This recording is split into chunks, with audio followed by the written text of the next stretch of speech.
राधे राधे। जय श्री कृष्णा। पुण्यात्माओं के संसर्ग से पुण्य की प्राप्ति के प्रसंग में धनेश्वर ब्राह्मण की कथा आगे से जय श्री हरि। नारद जी बोले, सूर्य नंदन, यह नरक भोगने के योग्य नहीं है, क्योंकि इसके द्वारा ऐसा कर्म बन गया है जो नरक का नाश करने वाला है।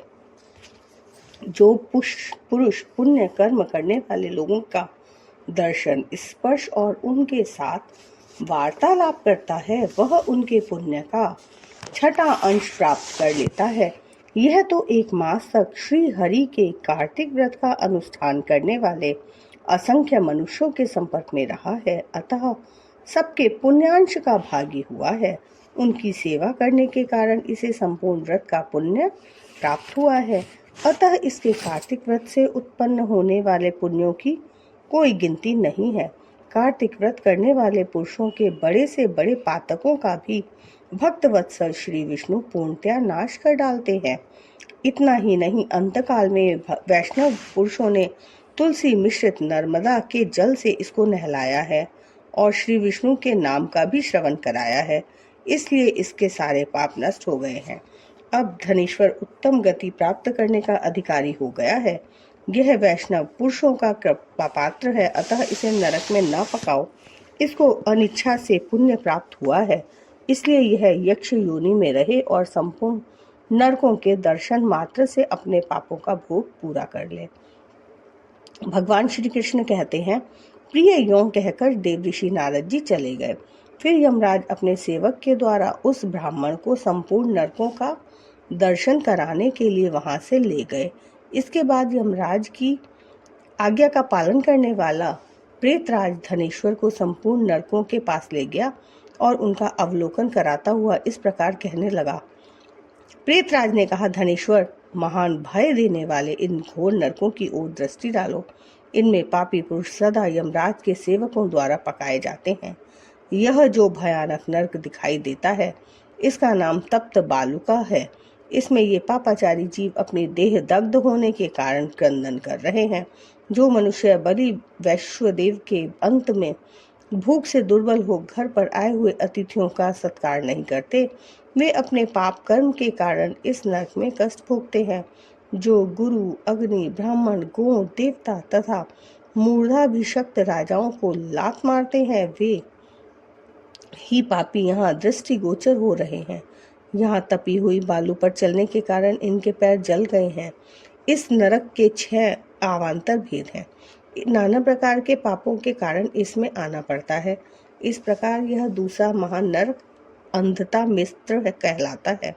देखो, यहाँ सुई के समान मुंह वाले कीड़ों के द्वारा पापियों के शरीर विदीर्ण हो रहे हैं।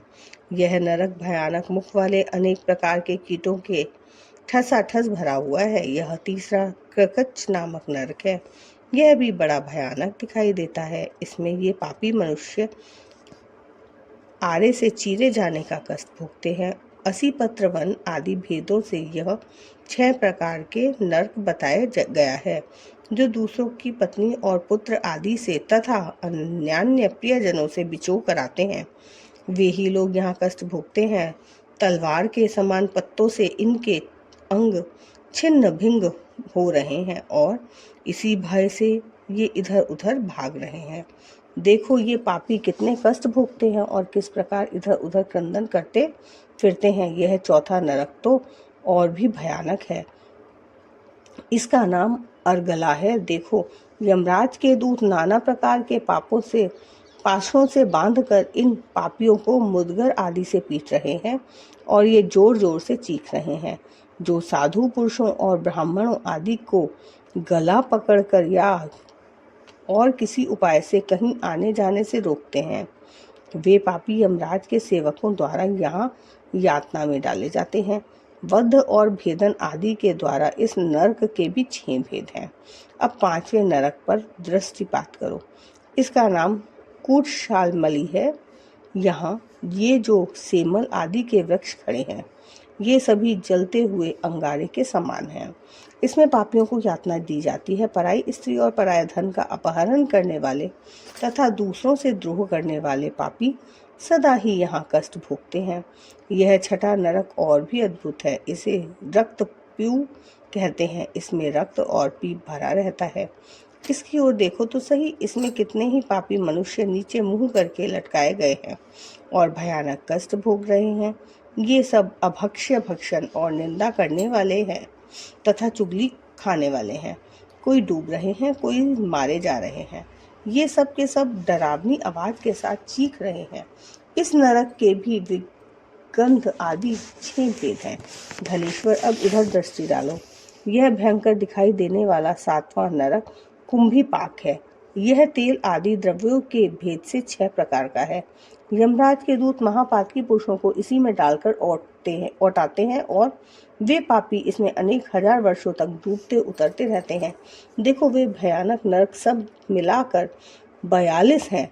बिना इच्छा के किया हुआ पातक शुष्क कहलाता है और इच्छा पूर्वक किए हुए पातक को आर्द्र कहा जाता है। आर्द्र और शुष्क आदि भेदों से प्रत्येक नरक 2 प्रकार का है। इस प्रकार ये नरक पृथक पृथक 84 की संख्या में स्थित है। प्रकीर्ण, अपांक्ते, मलिनीकरण, जाति भ्रंशकर, उपपातक, अतिपातक और महापातक, ये 7 प्रकार के पातक माने गए हैं। इनके कारण पापी पुरुष उपयुक्त 7 नरकों में क्रमशः यातना भोगते हैं।